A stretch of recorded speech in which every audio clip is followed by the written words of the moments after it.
وإنك لعلى خلق عظيم صدق الله العظيم إن الله وملائكته يصلون على النبي يا أيها الذين آمنوا صلوا عليه وسلموا تسليما اللهم صل على سيدنا ومولانا محمد وعلى آل سيدنا ومولانا محمد وبارك وسلم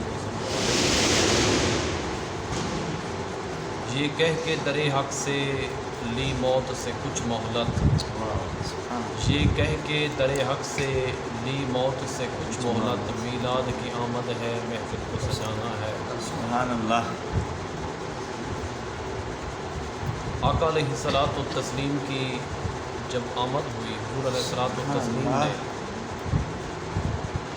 جب اعلان نبوت فرمایا، زمانہ مخالف ہو گیا اور باوجود مخالفت کے وہ کیا کہتے تھے کہ دل اینو دے چھوڑو تے کر ایندے نال پیار لو، دل اینو دے چھوڑو تے کر ایندے نال پیار لو، جو کچھ اے فرماوے تسا کر اعتبار لو۔ سبحان اللہ۔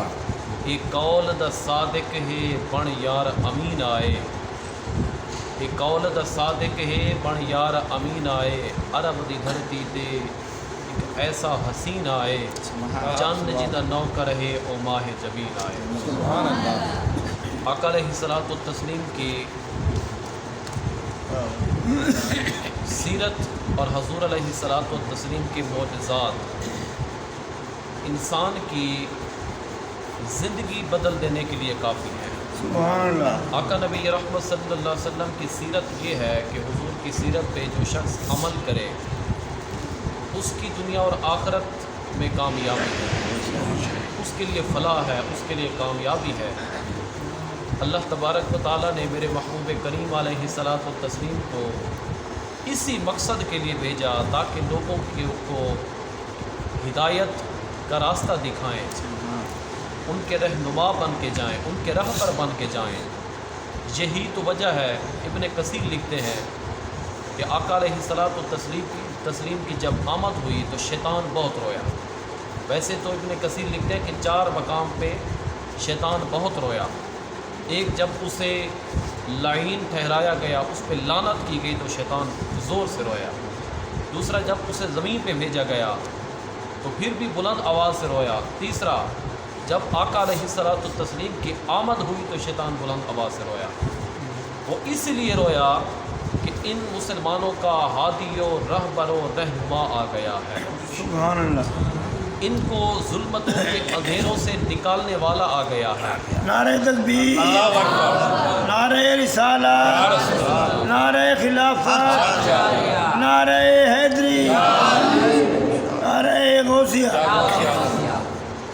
ان کو خدا کی پہچان کرانے والا آ گیا ہے، ان کو رب کے فرامین بتانے والا، اس پہ چلانے والا، عمل کروانے والا آ گیا ہے، تو اس لیے شیطان بلند آواز سے رویا۔ اور چوتھا ابن کثیر فرماتے ہیں کہ جب صورت فاتحہ نازل ہوئی تو پھر بھی شیطان بلند آواز سے رویا۔ میرے آقا علیہ الصلوۃ والتسلیم امت کے لیے رہبر و رہنما ہیں۔ آقا علیہ الصلوۃ والتسلیم کی ساری زندگی انسانوں کے لیے، مسلمانوں کے لیے بہترین نمونہ ہے، اور انسان کو زندگی گزارنے کے لیے بہترین درس دیتی ہے میرے آقا علیہ الصلوۃ والتسلیم کی گزری ہوئی زندگی۔ حضرت ابو ہریرہ رضی اللہ تعالیٰ عنہ یا حضرت ابو سعید خدری رضی اللہ تعالیٰ عنہ، راوی اعمش کو ان 2 ناموں میں شک ہے کہ اس حدیث کو حضرت ابو ہریرہ رضی اللہ تعالیٰ عنہ یا حضرت ابو سعید خدری رضی اللہ تعالیٰ عنہ نے بیان کیا۔ فرماتے ہیں کہ آقا علیہ الصلوۃ والتسلیم جب غزوہ تبوک کا موقع تھا تو اب یہ آقا علیہ الصلوۃ والتسلیم کے معجزات بیان کر رہے ہیں، تو ان میں ہمارے لیے بہت کچھ ہے۔ اگر ہم سوچیں، عمل کریں تو یہ ہمارے لیے زندگی گزارنے کا ہمیں طریقہ بتاتے ہیں۔ فرماتے ہیں کہ غزوہ تبوک کے موقع پہ پانی کم ہو گیا، خوراک کم ہو گئی۔ صحابہ کرام نے عرض کی یا رسول اللہ صلی اللہ علیہ وآلہ وسلم، اگر آپ ہمیں اجازت دیں تو ہم جو اونٹ پانی کے لیے رکھے ہوئے ہیں انہیں ہم ذبح کر لیں، کیونکہ صحابہ کئی دنوں سے فاقہ سے تھے، کھانا نہیں کھایا تھا۔ تو عرض کی یا رسول اللہ اگر آپ کی اجازت ہو تو جو اونٹ پانی لانے والے ہیں ہم انہیں ذبح کر لیں، ان کا گوشت کھا لیں اور ان کے چمڑے کی ہم ان کو چمڑے کو استعمال میں لائیں گے، گوشت ان کا کھا لیں۔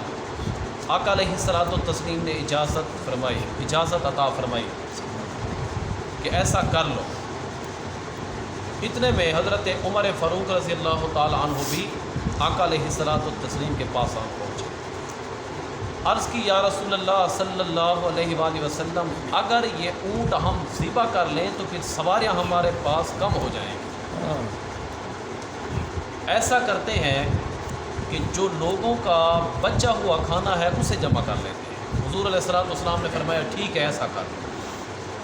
تو اب اس بات سے ہمیں یہ چیز واضح ہوتی ہے کہ کسی بڑے کو مشورہ دینا اس میں کوئی حرج نہیں ہے، کیونکہ کوئی بھی انسان ہو وہ کل عقل نہیں ہوتا، تو کسی کو مشورہ دینا۔ اب یہ کیسا ماحول ہوگا، کیسا منظر ہوگا جب صحابہ جمع تھے، آقا علیہ الصلوۃ والتسلیم نے اونٹ کے ذبح کرنے کی اجازت عنایت فرمائی اور حضرت عمر فاروق رضی اللہ تعالیٰ عنہ نے عرض کی یا رسول اللہ اگر ہم اس طرح ان کو ذبح کریں تو سواریوں کے لیے اونٹ کم ہو جائیں گے، تو اس لیے لوگوں کا جو بچا ہوا کھانا ہے، تو اب دیکھیں ہم کتنا دور جاتے ہیں بچے ہوئے کھانے سے۔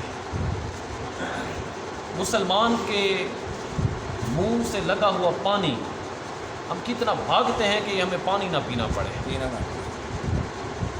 جس گلاس میں مسلمان بھائی پی لے ہم پھر اسے دھوتے ہیں یا ہم دوسرا گلاس استعمال کرتے ہیں۔ اب دیکھیں یہ نبیوں کے امام ہیں، میرے آقا علیہ الصلوۃ والتسلیم امام الانبیاء ہیں، اور صحابہ کرام رضوان اللہ تعالی علیہم اجمعین کو اللہ نے جو مقام اور مرتبہ عطا فرمایا ہے، وہ تو حضور نے فرمایا کہ میرے تمام صحابہ جنتی ہیں۔ اب جنت کے مہمان اور امام الانبیاء لوگوں کے بچا ہوا کھانا جمع فرما رہے ہیں۔ کھانا جمع ہو گیا، اب وہ کھانا کیا تھا؟ کچھ کھجوریں تھی، کچھ جوار تھی اور کچھ روٹی کے بچے ہوئے ٹکڑے تھے۔ تو آقا علیہ الصلوۃ والتسلیم نے جب وہ حضور کے پاس جمع کیے گئے، وہ سب کچھ جمع ہونے کے باوجود وہ تھوڑا سا تھا، یعنی سب کچھ ملا کے جب اسے دیکھا گیا پھر وہ تھوڑا سا تھا، تو میرے آقا علیہ الصلوۃ والتسلیم نے اس پہ دعا فرمائی، اللہ کی بارگاہ میں ہاتھ اٹھائے دعا کے لیے، اور اس پہ آقا علیہ الصلوۃ والتسلیم نے دعا فرمائی، اور پھر آقا علیہ الصلوۃ والتسلیم کے لب ہلیں اور حضور کے ہاتھ اٹھیں، پھر اللہ کے برکت عطا کرنے میں دیر نہیں ہوتی، پھر اللہ تبارک و تعالیٰ فوراً برکت عطا فرماتا ہے۔ تو حضور علیہ الصلوۃ والتسلیم نے جب دعا فرمائی، دعا کے اختتام پہ حضور علیہ الصلوۃ والتسلیم نے فرمایا جتنے بھی صحابہ ہیں جس کے پاس جو برتن ہے وہ اپنے برتن لے آئیں۔ سبحان اللہ، وہ سارے اپنے برتن لے آئے اور اس کھانے سے اپنے برتن بھر لیں۔ سبحان اللہ، سبحان اللہ۔ سب نے اپنے برتن بھر لیے اور سب نے خوب سیر ہو کے کھایا۔ اب وہ پوچھا گیا کہ وہ جو صحابہ تھے جنہوں نے اپنے برتن بھرے رضوان اللہ تعالی علیہم اجمعین، ان کی تعداد کتنی تھی؟ تو اس پہ جواب ملا کہ ان کی تعداد 300 کے قریب تھی، 300 کے قریب تھی۔ سب نے اپنے برتن بھرے اور خوب سیر ہو کے کھایا، پھر جب کھانے کی طرف نظر ڈالی تو کھانا اسی طرح باقی تھا، کھانا اسی طرح باقی تھا۔